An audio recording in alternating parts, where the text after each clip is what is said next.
Welcome to the Elite BSC podcast, where our entire focus is helping commercial janitorial contractors succeed. You want a growing company, a thriving team, and healthy profits, and we are here to help. My name is Jordan Tong. I'm the founder of Elite BSC, a company dedicated to helping janitorial companies grow and thrive. I also serve as CEO and one of the owners of France Building Services. France is a janitorial company employing nearly 600 people. Since 2007, we grew from 1.5 million to more than 20 million in annual revenue and built what I think is one of the best teams in the world. The goal of Elite BSC and this podcast is to give owners in the industry a vision of where their company can be and the information and tools to get there. I want to share what I have learned over the years to make this a reality for you.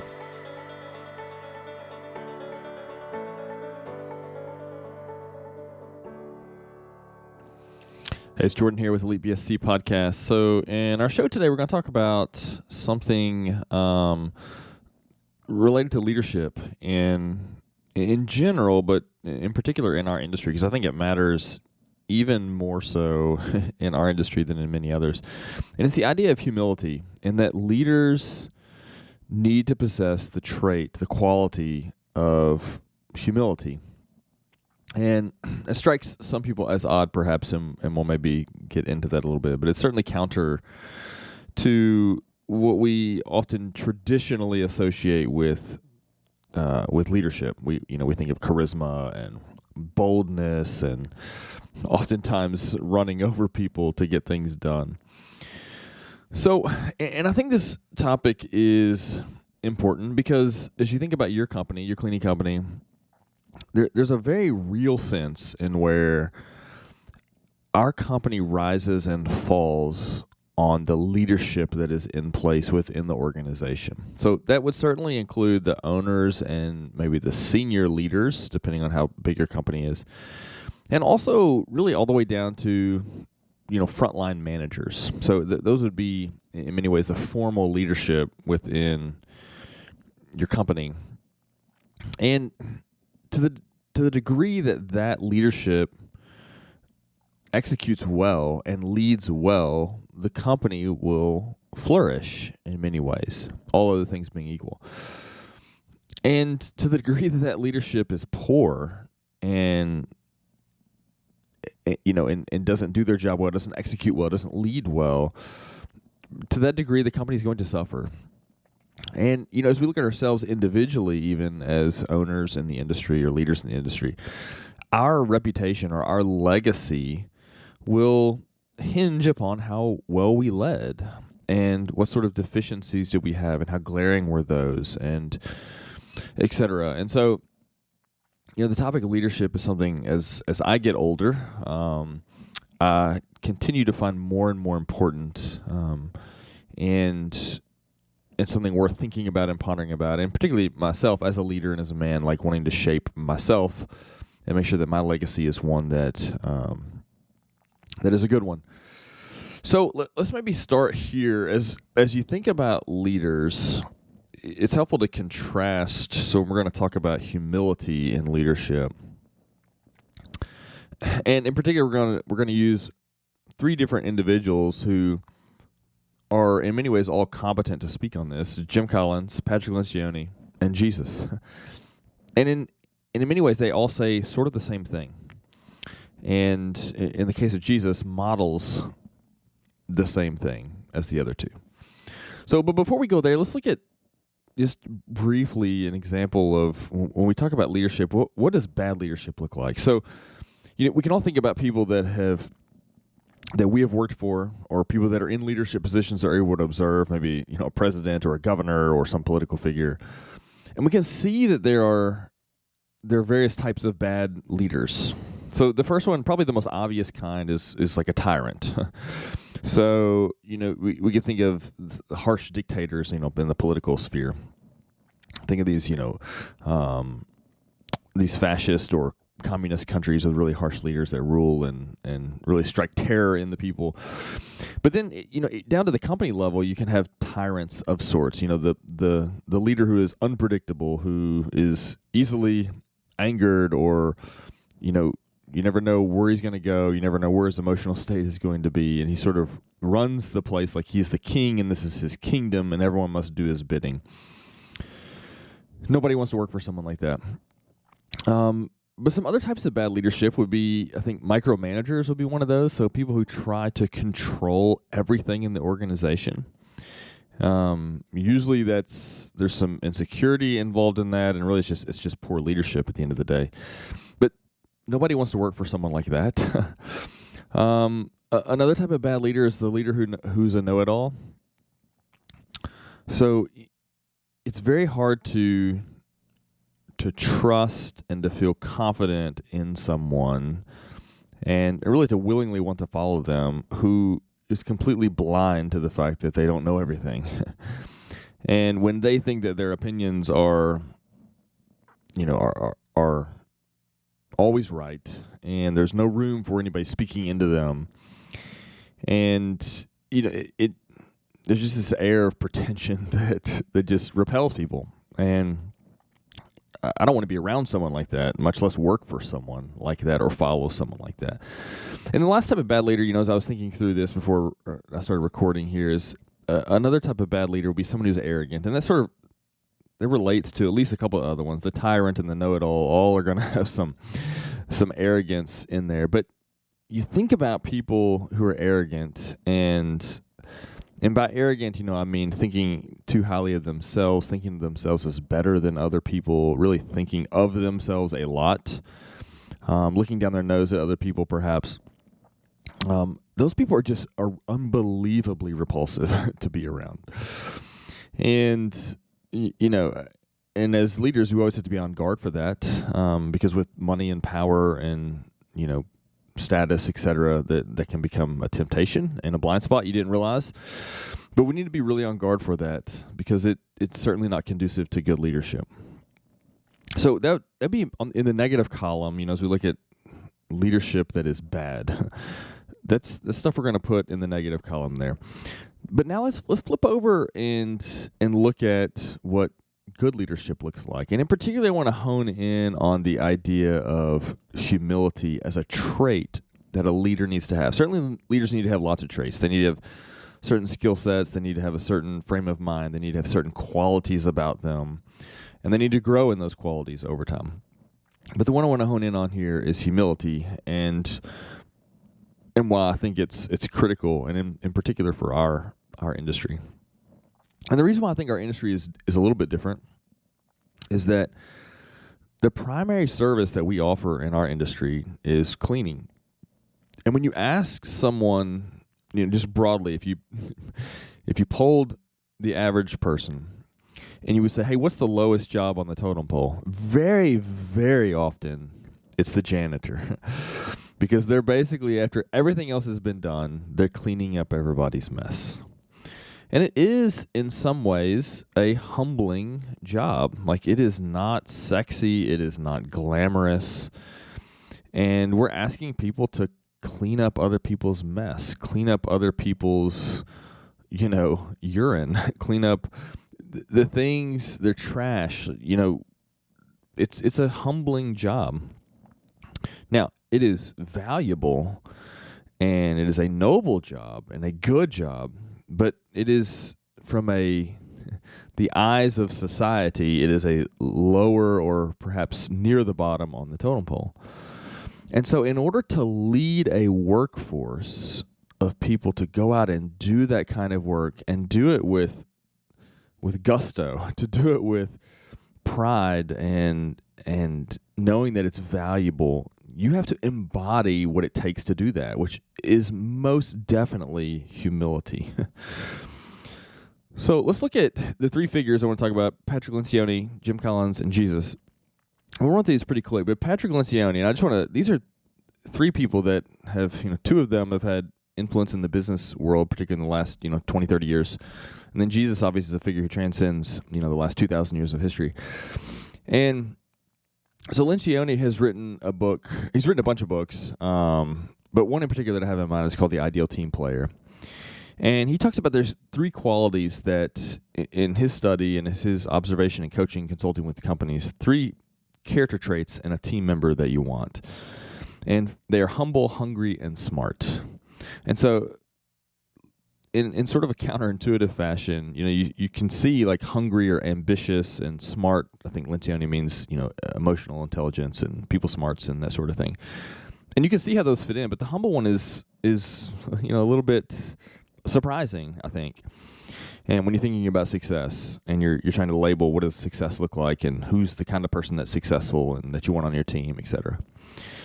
And so, and I'm taking this from his website, but he talks about that having someone on your team, here's what that humility looks like maybe in practice. So it's one thing to say what it is, but let's look at a couple of examples of it. So here's something he says on an article on his website. These are the actions that spring from a humble leader. Complimenting teammates, readily admitting mistakes, sharing credit with the team, offering and accepting apologies, accepting accountability with grace, showing conviction with openness, listening to the input of others, inviting open debate from the team. And man, this is good. This is convicting because there are certain pieces of this that I don't always do well with. But Lencioni is a good voice here on this, and I think is maybe our first piece of evidence of like, hey, this is important. You should be listening to this. So the next one is Jim Collins. So he wrote his book. His most famous book by far is Good to Great, and he's written some other ones, Built to Last, for example, and anyway. But one of the things that he talks about there, he's in the book Good to Great. He's surveying all these organizations that have been great over a long period of time. And he's trying to distill down, hey, what are some things that are common about these companies that perhaps are missing in other organizations? And for him, one of those things, and it's near the beginning of the book, is that they have leaders. He calls them level 5 leaders. And for him, it's this combination, a level 5 leader is someone who has the combination of humility, but yet this fierce will to go and accomplish whatever is set before them. And it's not humble in the sense that they are self-effacing and just willing to be walked on all the time and timid, etc. But it's sort of a deflecting from themselves, but also this tenacity to go after and accomplish the mission. So I'm going to read a little quote from his website that just sort of describes what this is. It says, level 5 leadership is a concept developed in the book Good to Great. Level 5 leaders display a powerful mixture of personal humility and indomitable will. They're incredibly ambitious, but their ambition is first and foremost for the cause, for the organization and its purpose, not themselves. While level 5 leaders can come in many personality packages, they're often self-effacing, quiet, reserved, and even shy. Every Good to Great transition in our research began with a level 5 leader who motivated the enterprise more with inspired standards than inspiring personality. So you see, there's a common trap that businesses fall in, churches fall in this, even political leaders can fall into this, is the idea of building everything around this charismatic leader. And what Collins is saying is, in his research, there was a certain kind of leader who showed that he could lead an organization well and lead it into success. But it was someone who was not that charismatic, bold out in front. It was someone a bit different. And what I found surprising when I read Good to Great the first time is that I never heard of any of those leaders that in the companies that he described. So, I'm familiar with the Jack Welches and the Jeff Bezos and these big sort of marquee, somewhat famous in pop culture sort of figures. But you don't hear about those more quiet, reserved ones that built a legacy with the organization that they led. And so that's, in some ways, this is a surprising result as well, but it goes very much in line with what Lencioni discussed in his book, The Ideal Team Player. So let's move on to the last person that talks about this, and it's Jesus. So I've read through the Gospels, Matthew, Mark, Luke, and John, many, many, many times over the years. And there's a passage in Luke, it's Luke chapter 9, starting in verse 46, and the disciples are arguing with each other about who was the greatest among them. So, which is such a typical thing to do. And pride and ego and jockeying for power, I mean, it was alive and well 2,000 years ago as it is today. And that certainly happens in business. But what's interesting, Jesus, and again, even if you're not a Christian or don't believe the Christian worldview, like just step inside this world for just a second. So Jesus is God become flesh, and he's leading this group of men. And so if anyone knows what it is to be a leader or who has the right to have the ego and the power, etc., it would be him. But here's what he did. He knew their hearts, and he took a child and placed him on his lap. And here's what the text says, that Jesus said, "Whoever receives this child in my name receives me, and whoever receives me receives him who sent me. For he who is least among you all is the one who is great." And so he takes this kid and is like, hey, you need to be more like this kid.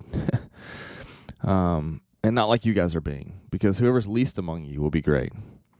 And this is very much in keeping with what Jim Collins and Patrick Lencioni are talking about. But it turns this traditional assumption of leadership sort of on its head. And Jesus is making the claim that greatness is found in humility. There's another passage that Jesus says that the first will be last and the last will be first. And sometimes, I mean, a certain side of me repels this and is, finds it rubs me the wrong way. But I think there's a very grand truth here that greatness is ultimately found not in position, but in humility and service to others. And you think about the figures throughout history who are not only famous, but people we want to emulate, that we look to for inspiration as a virtue, etc. And there are people who did this well. And Jesus not only talked like this, like his model of leadership was that. So the pinnacle of his life was death for his people because he loved people.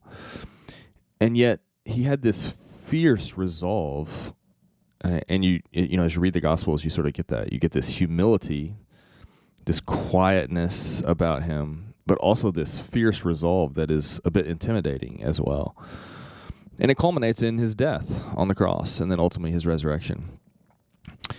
And so I think this is super instructive for us. I think as we think about leading and what that looks like, I think we need to challenge maybe some of our assumptions and see that leadership, particularly in the janitorial industry, I think is most effective when the leader displays what Lencioni, Collins, and Jesus are hinting at.